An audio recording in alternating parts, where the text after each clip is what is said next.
Welcome to News 5 Everywhere.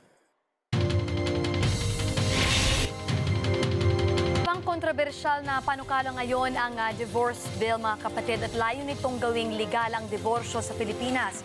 Pero ngayon pa lang ay nagpahayag na ng pagtutol dito ang ilang mambabatas. Mia Reyes, ibalita mo.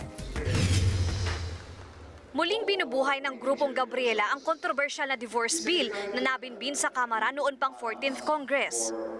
Ayon sa panukala, may 5 grounds para makapaghain ng diborsyo. Dapat hiwalay na sa asawa ang petitioner ng 5 taon o higit pa. Legal lang nakipaghiwalay sa asawa ang petitioner ng hindi bababa sa 2 taon. Hindi na magkaayos pa ang mag-asawa kapag ang isa o pareho ay wala na umanong kakayahang sumunod sa obligasyon nila bilang mag-asawa at kapag may sapat na basehan para sa legal separation. Pero ayon sa Buhay Party List na si Lito Atienza, ang diborsyo ay katumbas raw sa pagbaba ng moralidad ng mga Pilipino. It's not going to be good.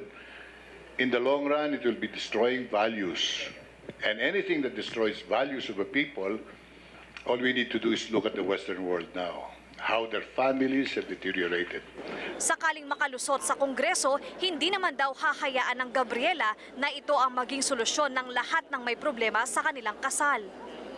Ipinaliwanag ni Gabriela Party List Representative Luz Viminda Ilagan kung bakit umanong kinakailangan ng isabatas ang diborsyo. Meron tayong legal separation at saka annulment. Pero marami sa mga may problema sa kasal nila ay hindi nasasapatan dito sa dalawang option na ito. Giit pa ng Gabriela, alternatibong solusyon lamang ang divorce. Mag-undergo pa rin ang proseso para pag-usayin pa kung pwede pa sila mag-reconcile. Pero if hindi na nga makapag-reconcile, may iba ng pamilya, iniwan na, marital infidelity, binubugbog to death, para mga bata, pinapabayaan o dinagahasa, pati yun ay isang basis for divorce.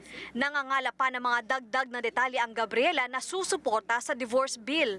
Iginiit ng Gabriela na nirerespeto pa rin nila ang kultura ng mga Pilipino sa pagpapahalaga sa kasal. Yun nga lang, desidido pa rin sila na isabatas ang divorce, lalo sa kanilang tala na sa 800 kada buwan sa Metro Manila pa lang ang lumalapit sa kanila na may problema sa kanilang kasal.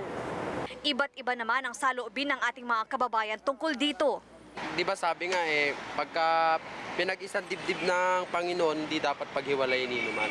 Kung yung mag-asawa naman hindi rin nagkakasundo sa bawat araw, mag-divorce na lang sila kaysa magsuntukan pa, di ba? Ayaw ko kawawa mga anak.